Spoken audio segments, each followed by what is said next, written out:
Hello students of 6th class. Today we will start our day with the COVID pledge. I, Leena Verma, commit to be vigilant and bear in mind at all times the risk to myself and my colleagues from COVID-19. I promise to take all necessary precautions that prevent the spread of the deadly virus. I promise to follow and encourage others to follow the key COVID appropriate behaviors.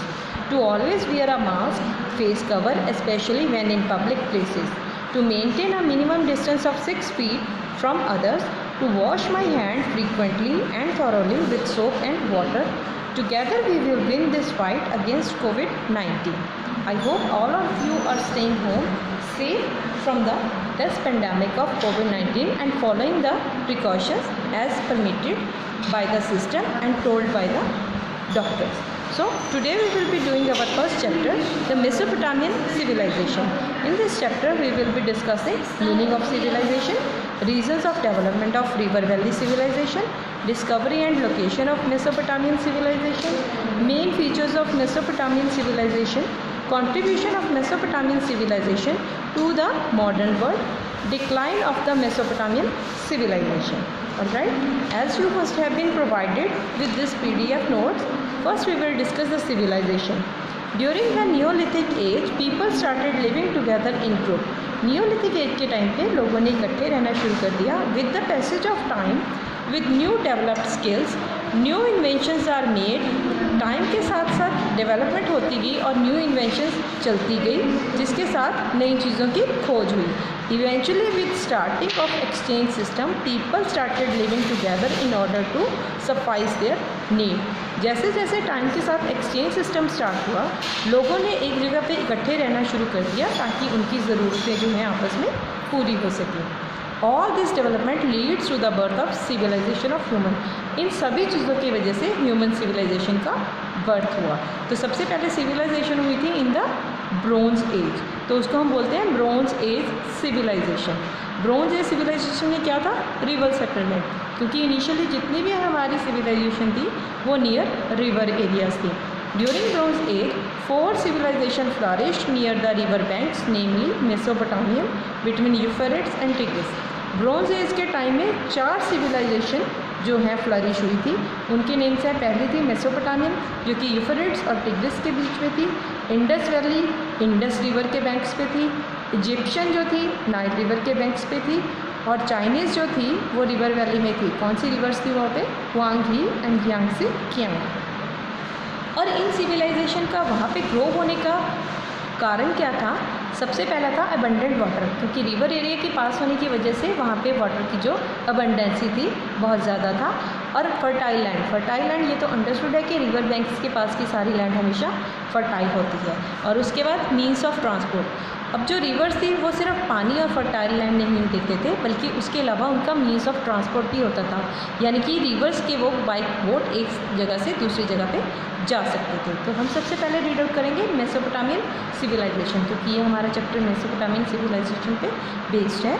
Mesopotamian civilisation flourished between the fertile lands of river Tigris and Euphrates. ये हम पहले भी पढ़ चुके हैं कि Mesopotamian civilisation Tigris और Euphrates जो रिवर्स हैं उनके बीच में ग्रो हुई थी इन वेस्ट एशिया में 5000 BC से लेके 2000 BCE के बीच.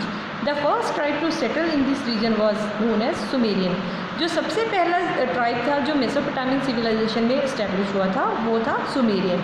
उसके बाद और कई अटैक हुए जिसमें से और अलग अलग ट्राइब्स आए, जिसमें से है असायरन्स, अकेडियंस एंड बेबीलोनियंस. तो उसके बाद में ये बाकी के भी जो थे ट्राइब्स वहाँ पे इस्टेब्लिश हुए थे जिन्होंने यहाँ पे अटैक किया था. उसके बाद main features of Mesopotamian civilisation. Mesopotamian civilisation के मेन फीचर्स क्या क्या थे? Town planning. सबसे पहले तो जो सिविलाइजेशन जब जो फ्लरिश हुई तो उन्होंने अपना खुद का टाउन सिस्टम बनाया, यानी कि घरों को बनाना शुरू किया. देन आता है आर्किटेक्चर. आर्किटेक्चर में अभी क्या है कि हर घर में कमरे, दरवाजे, खिड़की सब कुछ होता था, तो उसके लिए प्रॉपर आर्किटेक्चर सिस्टम का इस्तेमाल किया गया. देन आता है सोशल कल्चर. क्योंकि लोगों ने इकट्ठे रहना शुरू किया तो उसमें प्रीस्ट और जूनियर प्रीस्ट होते थे, तो इस तरह से सोशल कल्चर की भी वहाँ पे शुरुआत हुई, जिसमें अपर क्लासेस, मिडिल क्लास और लोअर क्लास थे. देन आती है फैमिली लाइफ. फैमिली लाइफ में यहाँ पे पैट्रियार्कियल सोसाइटी थी।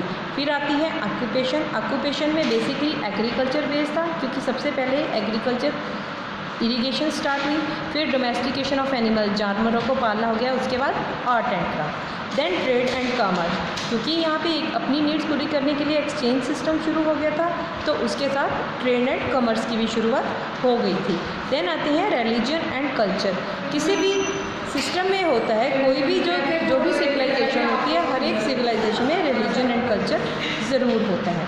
तो उसके बाद मॉडर्न वर्ड को इस सिविलाइजेशन में क्या क्या चीज़ ने कंट्रीब्यूट किया। सबसे पहले तो राइटिंग एंड लिटरेचर, क्योंकि मेसोपोटामियन सिविलाइजेशन ने अपनी खुद की लिटरेचर की इन्वेंशन की, तो इन्होंने अपने राइटिंग्स को लैंग्वेज में ट्रांसफ़र किया। फिर आती है साइंस एंड मैथमेटिक्स। टाइम के साथ साथ जैसे ही ट्रेड एंड कॉमर्स की एक्टिविटी स्टार्ट हुई, उसके साथ साइंस एंड मैथमेटिक्स की भी इन्वेंशन शुरू हो गई। देन आती है टेक्नोलॉजी। टेक्नोलॉजिकल एस्पेक्ट में व्हील की इन्वेंशन 3500 BCE में मेसोपोटामियन सिविलाइजेशन ने की। देन एंड में आता है लॉ सिस्टम। कोई भी हमारा लीगल सिस्टम हो, कोई भी सोसाइटी हो, हर सोसाइटी को रन करने के लिए लॉ सिस्टम की जरूरत होती ही होती है। तो Mesopotamian civilisation was the first who started using law to run their society. In the end आती है डिक्लाइन ऑफ सिविलाइजेशन, कि सिविलाइजेशन का डिक्लाइन क्यों हुआ। In around 2000 BCE, the Mesopotamian civilization starting to decline due to constant flooding and faulty irrigation technique. 2000 BCE के आसपास Mesopotamian civilisation जो है डिक्लाइन होनी शुरू हो गई। उसका कारण क्या था? कांस्टेंट फ्लडिंग, कि लगातार जो थे वो फ्लड आते जा रहे थे रिवर में, और जो इरिगेशन यानी कि खेतों की सिंचाई का काम या खेती का जो काम था वो गलत तरीके से हो रहा था, जिस वजह से वहाँ पे मिनरल डिपॉजिट्स हो गए थे और जिस वजह से सॉइल जो है वो इनफर्टाइल हो गई थी। Also the course of river Euphrates changed over the period of time. जो उनकी बेसिक रिवर थी, जो उनके लिए लाइफ का काम करती थी, रिवर यूफ्रेट्स, उसका जो कोर्स था यानी कि लैंड पे उसका जो रूट था वो चेंज हो गया था, जिसकी वजह से उनकी लाइफ सस्टेनिंग डिफ़िकल्टीज स्टार्ट हो गई थी। The last Sumerian dynasty fell in around 2000 BCE। लगभग 2000 BCE के पास लास्ट सुमेरियन डायनेस्टी का एंड हो गया। उसके बाद अभी हम फॉलो करेंगे इसकी exercise, fill in the blanks. पहला है the word civilization is derived from the Latin word civis. Civilization कहाँ से डिराइव किया गया? वर्ड सिविस से। द 3 इंपॉर्टेंट मेसोपोटामियन सिविलाइजेशन हमने पढ़ी हैं पहले भी। These are Sumerian, Assyrians and Babylonians. The system of writing invented by Mesopotamian people was called cuneiforms. जो उन्होंने राइटिंग सिस्टम इन्वेंट किया उनको बोला जाता है cuneiforms. Mesopotamian builds dykes to control the flooding, क्योंकि रिवर्स के पास रहने की वजह से उनके पास लगातार फ्लडिंग की प्रॉब्लम रहती थी, तो उन फ्लड से बचने के लिए उन्होंने किस चीज़ की इन्वेंशन की? डाइक्स की इन्वेंशन की। The Kings were the chief priest of the city. जो किंग थे यानी कि उनकी सिटी के जो राजा थे उनको चीफ प्रीस्ट बनाया जाता था, या वो चीफ प्रीस्ट होते थे। इसके बाद हम करेंगे मैचअप्स। मैचअप्स में एक तरफ सिविलाइजेशन और एक तरफ रिवर। जैसे पहले भी हमने नोट्स में रीड किया कि कौन कौन सी सिविलाइजेशन किस किस रिवर के पास है। तो मेसोपोटामियन सिविलाइजेशन कहाँ पे होती थी? Between tigris and Euphrates. Indus valley कहाँ पे होती थी? इंडस रिवर के पास। चाइनीज़ जो सिविलाइजेशन है वो कहाँ पे होती थी? हुआंग ही रिवर के पास। एंड इजिप्शियन जो होती थी नाइल रिवर के पास। That's all for today student. Hope you all understand this assignment properly and we will take everything in the online class. Thank you.